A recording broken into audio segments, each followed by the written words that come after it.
Santo yang ada di pandemi di YouTube dan yang YouTube. Kata papi Santo. Temanya kan krisis identitas yang kelima, krisis identitas.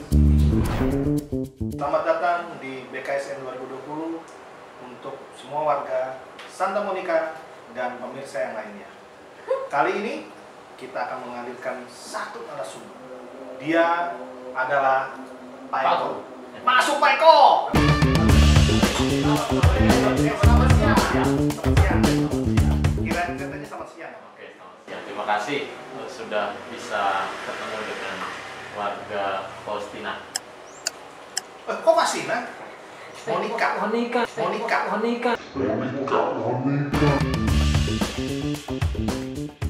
Kita langsung aja ke pertanyaan-pertanyaan mengenai krisis identitas. Wah, temanya kan krisis identitas dan iman. Ya. Apa krisis iman dan identitas? Dua-duanya menarik. Dua-duanya krisis. Ya. Bicara tentang krisis di Indonesia, bicara sejarah. Ya. Ya, ada di kitab suci, ada di sejarah gereja Katolik, ada di gereja Tondano. Mungkin abang bisa cerita tentang krisis iman dan identitas. Kita mulai dari zaman Musa. Ya.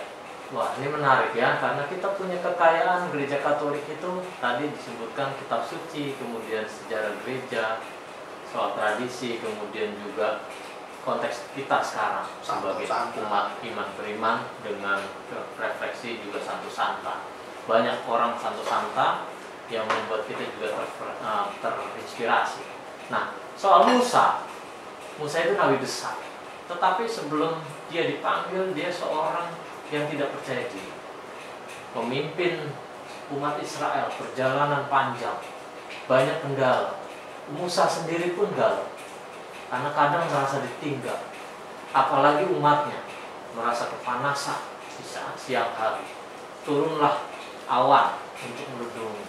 Merasa dingin, turunlah pilar api untuk menghangatkan. Tetapi itu tidak cukup. Kegalauan selalu muncul dalam perjalanan panjang. Sakit, dikejar-kejar musuh. Di depan ada kendala kelaparan, ada laut merah yang menghadang. Pokoknya di sana bisa kita kelihatan bahwa bisa menjadi inspirasi kita. Kita alami juga dalam kehidupan saya. Umat Israel juga ketika mereka ditinggal oleh Musa untuk mencari dua belah roh batu ya. Waktu itu di puncak. Umat Israel di bawah tidak dibekali panduan. Mereka galau siap memimpin berikutnya. Kemudian mereka juga merasa siapa yang jadi pegangan. Itu yang terjadi. Dan seperti kita juga kalau ditinggal yang kita jadi panutan, misalnya kita meninggalkan Tuhan, kita megang apa? Kadang sering kita terjadi adalah gawai.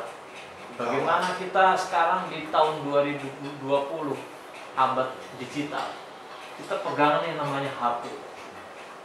Pagi kita lihat HP, bukan pasangan kita. Lebih penting HP daripada pasangan. Betul. Beritanya sama itu juga gitu. Sama, kita hampir sama. Kalau disurvei mungkin gawai mengalahkan pasangan kita, bisa jadi sangat menyakitkan. Gawai ada maka aku ada. Itu kalau nggak ada gawai, aku tidak ada. Nggak eksis. Tidak eksis seperti itu. Kalau kita tidak ada pasangan mungkin masih bisa ya. Tapi kalau tidak ada gawai, seperti menjadi milik kita.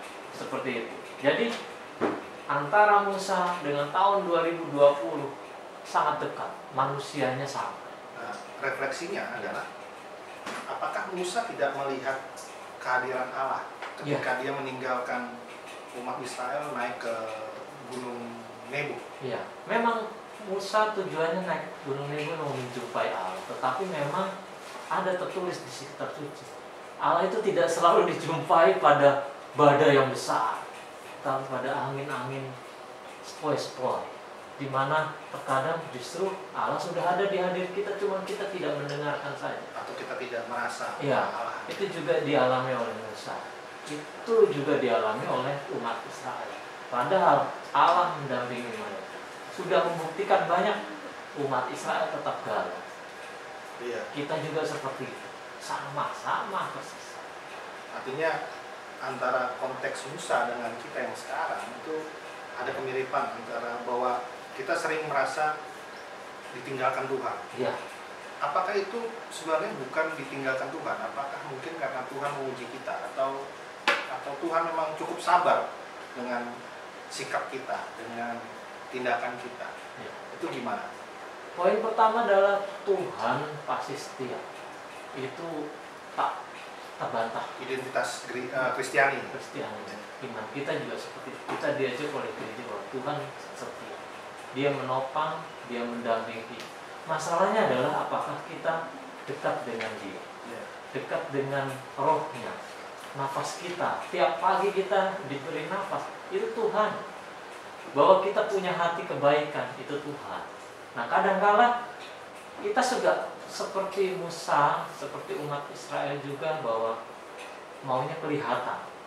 Tuhan hadir dalam roti mana, maunya instan ya, padahal berdoa perjalanan panjang untuk mengimani seperti itu. Banyak santo-santa juga mengalami juga seperti itu, tetapi di akhirnya happy end, mereka mengalami persatuan dengan Tuhan. Ini yang kita kejar sebagai umat Kristen.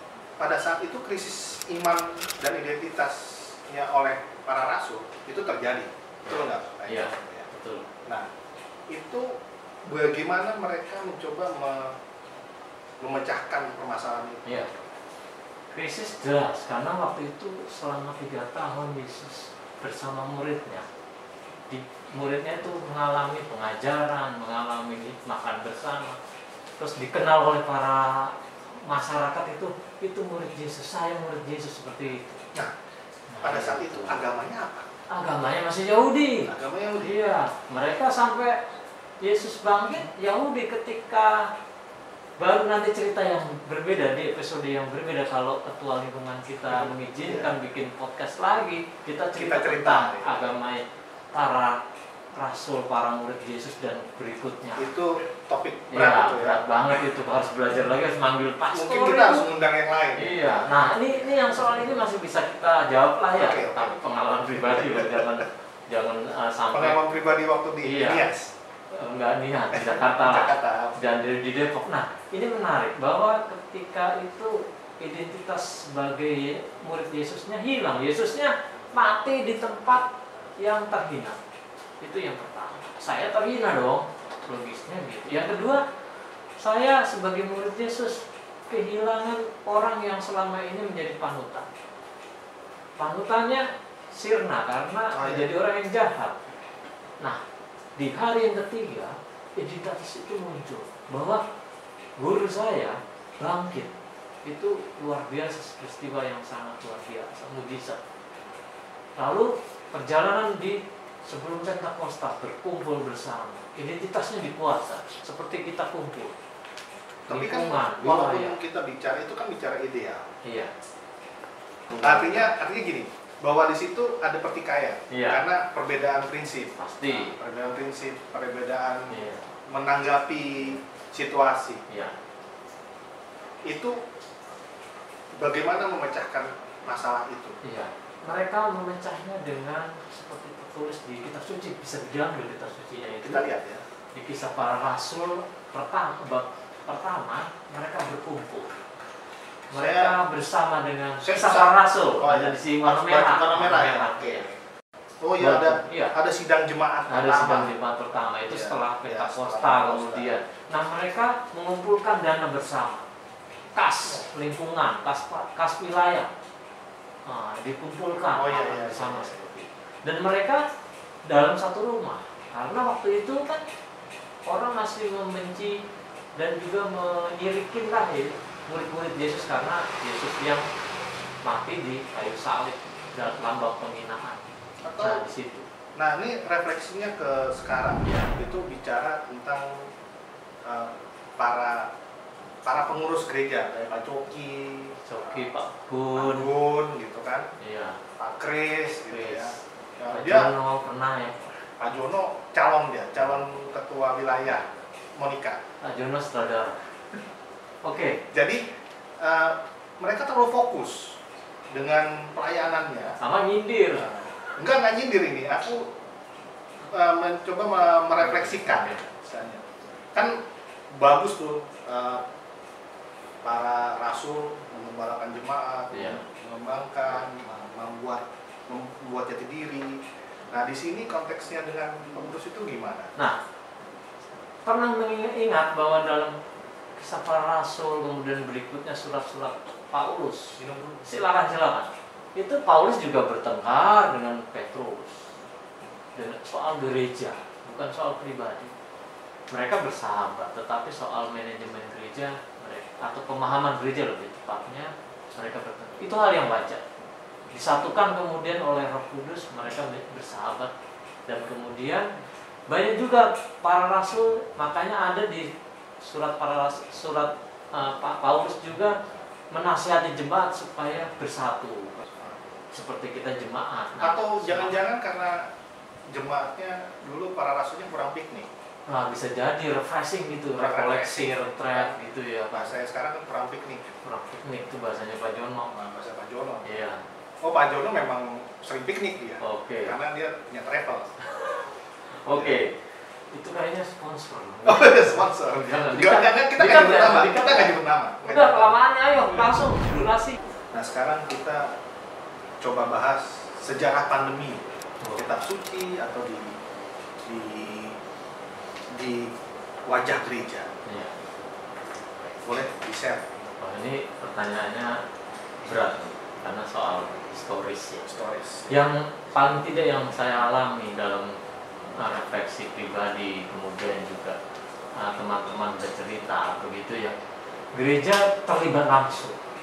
Gereja bukan menara gading sendirian, tetapi dalam perjalanan sejarah gereja itu muncul, hadir, terlibat. Contoh, ketika di abad pertengahan, kemudian abad mengalir 15 kali. Iya, itu terjadi beberapa pandemi.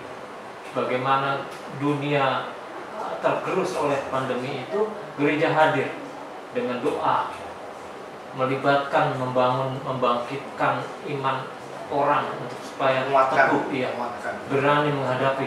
Tapi ada juga secara sakramental dan secara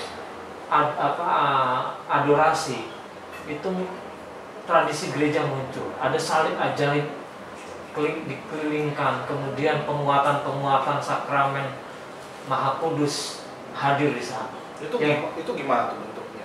Nah, misalnya contoh salib iya, banyak uskup, banyak pastor langsung keliling ke daerah-daerah, ke pelosok-pelosok penjuru kota yang kena pandemi, menguatkan umat dengan menunjukkan sakramen Maha Kudus. Sekarang juga ada, kalau dilihat di beberapa YouTube itu banyak juga menjadi contoh bahwa gereja tidak meninggalkan umatnya. Seberapa yakin umat saat itu dengan hanya tanda kutip salib dibawa pandemi selesai? Ini bukan soal keyakinan, tetapi soal bagaimana tawaran Yesus hadir, tawaran gereja menghadirkan Yesus. Kemudian umat dipanggil, masalah karena ada benih iman itu dimunculkan oleh kehadiran gereja. Jadi gereja membantu memunculkan. Itu yang kita sampai sekarang juga sadar bahwa di gereja kita, paroki kita dihadirkan tuh panggilan-panggilan secara lembut, secara periodik, bagaimana berarti umat tetap terlibat. Bukan unsur mistis di sini. Iya. Pedang Michelangelo bukan mistis, tapi tradisi bagaimana umat mengimani bahwa kehadiran Allah hadir dalam benda-benda suci. Begitu. Sakralegi, benda-benda suci itu yang menjadi kehadiran gereja. Itu ya. Mungkin dalam hal ini bapak-bapak, ibu-ibu juga merasakan bahwa kehadiran gereja itu tetap menjaga iman kita. Oke. Jadi kalau kita tarik sekarang kan kita mengalami yang namanya pandemi COVID. Ya. Apakah masih kontekstual dengan apa yang dilakukan dari kita melihat sejarah kita lakukan sekarang? Ini namanya sejarah keselamatan, selalu bergulir. Sejarah demi sejarah hadirnya Tuhan itu selalu kontekstual, selalu kerasa sesuatu banget buat kita. Nah, contoh nih, umat kita saya diajak untuk bergabung dalam solidaritas. Itu kontekstual. Bagaimana Yesus dihadirkan dalam semangat-semangat solidaritas lintas agama ataupun dalam kelompok-kelompok lingkungan wilayah yang seiman. Itulah yang menjadi kebanggaan saya, kebanggaan Amang dan kebanggaan Ibu Bapak yang hadir di sini, dan juga saya kira yakinlah gereja tetap hadir ya. Dan gereja dihidupi oleh umat juga, tidak hanya para kaum biarawan, tetapi umat awam juga. Kalau pasti kenal William Hegel. Kelemahan manusia adalah ajaran, kalau kata William Hegel sini, ajaran terbesar dari sejarah adalah manusia tidak mau tunduk kepada ajaran sejarah. Artinya, apakah ini worth it gitu? Apakah ini layak? Karena kelemahan manusia itu sendiri bahwa punya sejarah tapi nggak kepake, merasa manusia itu hebat, akhirnya menciptakan jalan keluar sendiri. Dalam hal ini Hegel berkata realitas. Tetapi dalam hal ini juga kita mencoba untuk secara isi harapan kita mencoba mengenal sejarah, kita mengakui sejarah, belajar pada sejarah. Penolakan biasa, tapi yang penting kita selalu mengisi harapan itu. Itu konteks Kristianisme yang saya imani, yang juga banyak rekan imani. Dalam cerita ini ada slide video yang mau kita tampilkan. Bahwa ini bercerita tentang kegalauan ibu-ibu sayur rapet. Kita punya julukan untuk ibu-ibu itu, namanya ibu-ibu sayur rapet. Ini gara-gara Bu Anton ngajak beli tanaman jauh-jauh. Beli tanaman online kan bisa toh. Kalau kayak gini kan aku jadi kepanasan. Ya Bu Condro, saya salahin. Nanti cuma usul. Kalau ibu nggak suka ikut, ya nggak usah. Nggak apa-apa kali ya kan Bu? Ya sudah, kita kan sudah pernah jalan. Kita lihat aja dulu. Siapa tahu tanamannya bagus-bagus di sana. Tam, masih jauh dah, Tam. Masih Bu, lumayan masuk nih. Tahe, ibu-ibu, lihat nih. Di online banyak promo tanaman-tanaman bagus. Iya, tuh, cantik kan, cantik. Kan? Gue bilang apa? Belanja di online lebih praktis, murah, simple, ya kan? Hari gini, apalagi promonya murah banget. Aduh, aku lupa daftar misa gereja. Gimana dong Bu? Ya sudah Bu, daftar misa online saja. Nanti saya lihat sih masih ada slotnya kok. Ada? Iya masih ada. Ya ampun ibu-ibu, kali gini misa di rumah juga bisa Bu. Masa sih? Pakai online. Apa gimana maksudnya Bu Condro? Kok pakai diajari toh Bu? Hari begini teknologi itu udah canggih. Kita tuh streaming online, misa gereja itu. Apa itu? Apa streaming YouTube? Oh, YouTube. Ya sudah. Kalau yang mau misa online silahkan. Yang mau datang langsung ke gereja juga silahkan. Ih, kalau saya mau mendingan ke gereja, enak langsung ketemu komini lagi.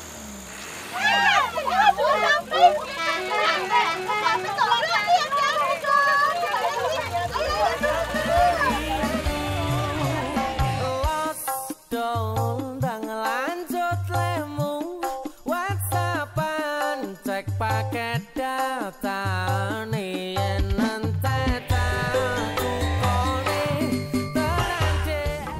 dalam pengalaman iman itu tetap setiap orang punya perspektif iman yang berbeda, kedalaman dan juga keluasannya. Kita saling menghormati di situ, tetapi kita tetap memperhatikan panduan dalam gereja. Bagaimana gereja menegaskan tentang misa online, kegiatan-kegiatan rohani online, dan juga bagaimana gereja memberikan kebebasan seluas mungkin dalam aktivitas-aktivitas rohani secara online.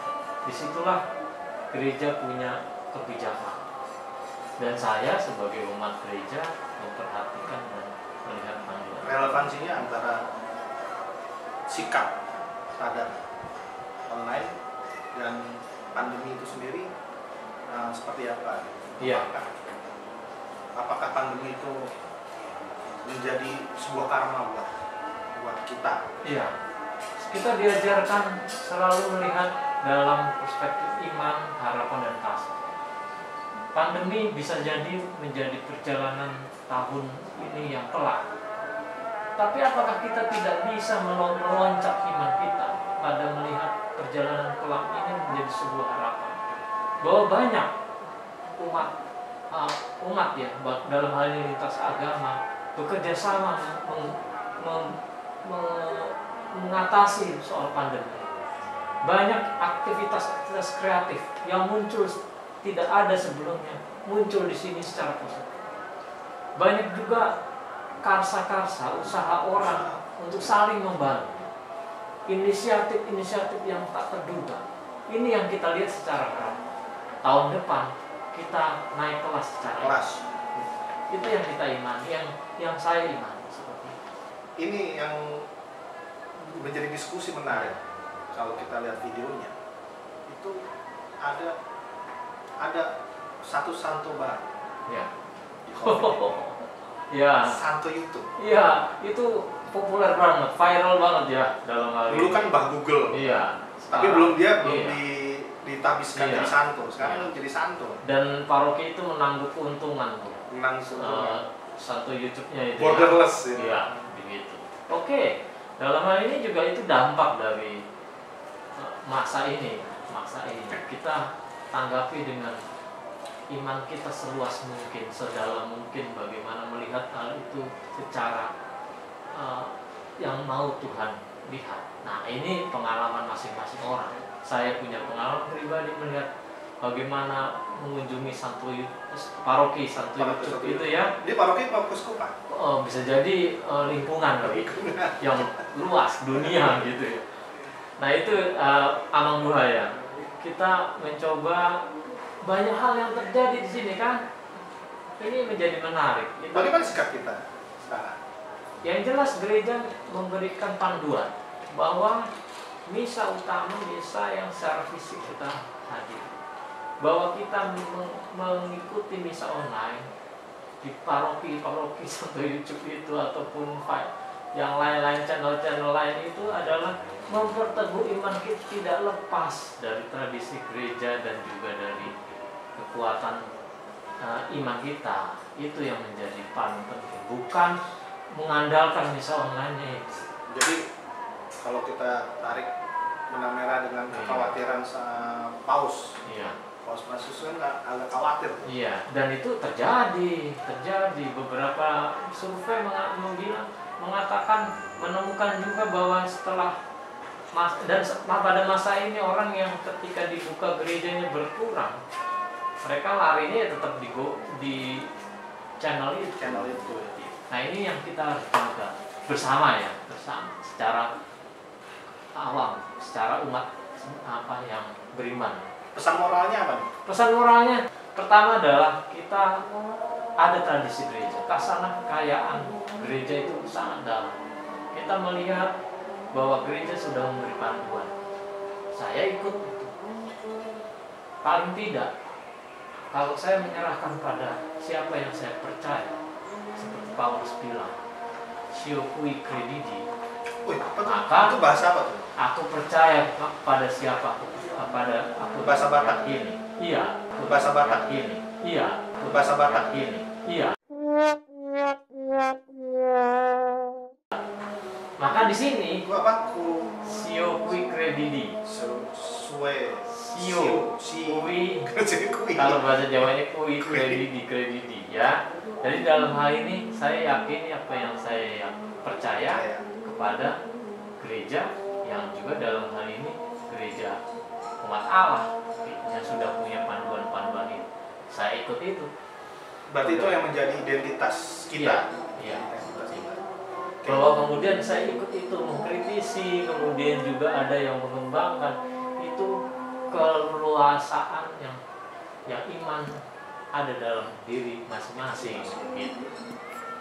Nah ini saya baca dari BKSN Pengantar Ya, mengenai identitas Ya. umat Katolik. ya, Nah, mereka di buku ini mengambil catatan berdasarkan pengalaman dari para rasul. Ya. Gereja perdana pertama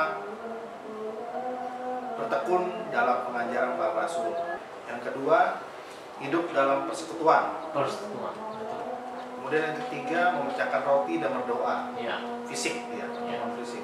Keempat milik bersama, yakni tidak mementingkan diri sendiri, ya, tapi memperhatikan kebutuhan sesama. Yang kelima hidup dalam sukacita. Ya. Ini kita bersukacita karena telah mengalami karya penyelamatan Kristus. ya, Kalau saya melihat ini kan sebenarnya sebuah sketsa jemaat perdana yang ideal, ya, dan itu jaraknya itu 2000 tahun. ya, Bagaimana kita mengkontekstualkan dengan sekarang dengan referensi dari Iya. para rasul. refleksi saya pribadi paling tidak bahwa saya meyakini gereja selalu kontekstual. Nah, intinya dalam merangkum semua ini adalah kita punya rekan, keluarga, dan jemaat bersama. Itulah Lingkungan. kita bersolidaritas, kita kumpul bersama, mengungkapkan iman, mana yang kita bisa ungkapkan secara konkret dalam komunitas untuk bersolidar pada rekan-rekan yang mengalami kesulitan dalam pandemi ini. Bagaimana kita saling meneguhkan ketika kita dalam berkegiatan, beraktivitas. Walaupun kita krisis, Iya, waktu krisis kita justru kita malah saling meneguhkan. harusnya hadir ya. Hadir di situ. Bagaimana kita terpanggil dalam lingkungan jemaat seperti jemaat perdana, kita hadir di situ dan berkontribusi yang kita mampu. Seperti dalam ini kita mendapatkan fasilitas Iya. podcast di tuan rumah Bapak Pak Kris. Kris, Ini kontribusi keluarga ini untuk bisa berkat membantu. buat mereka Iya. yang berlimpah. Begitu, kita terima kasih juga di sini.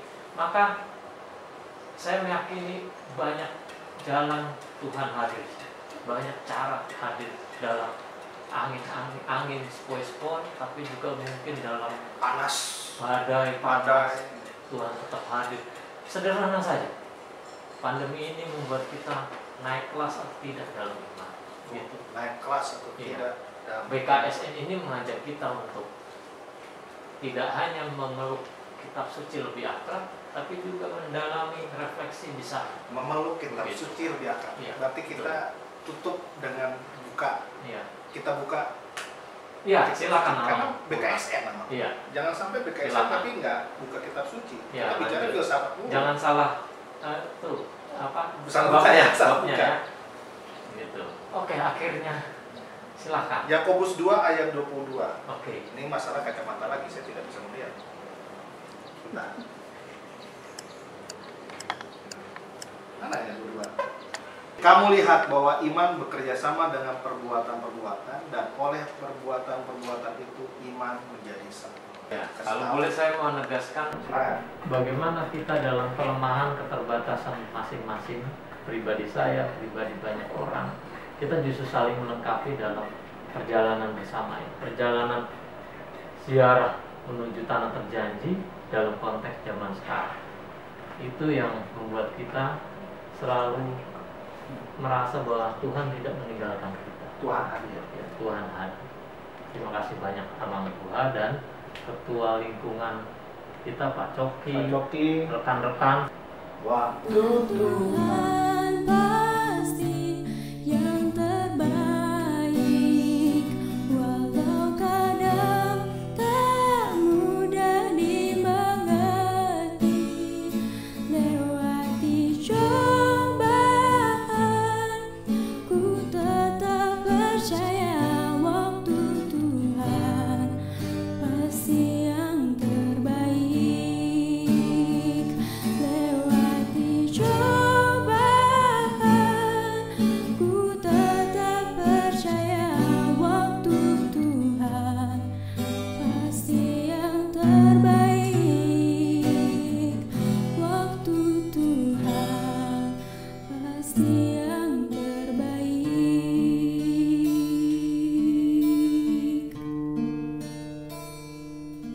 Pandemi COVID-19 menimbulkan krisis iman dan identitas dalam umat beriman.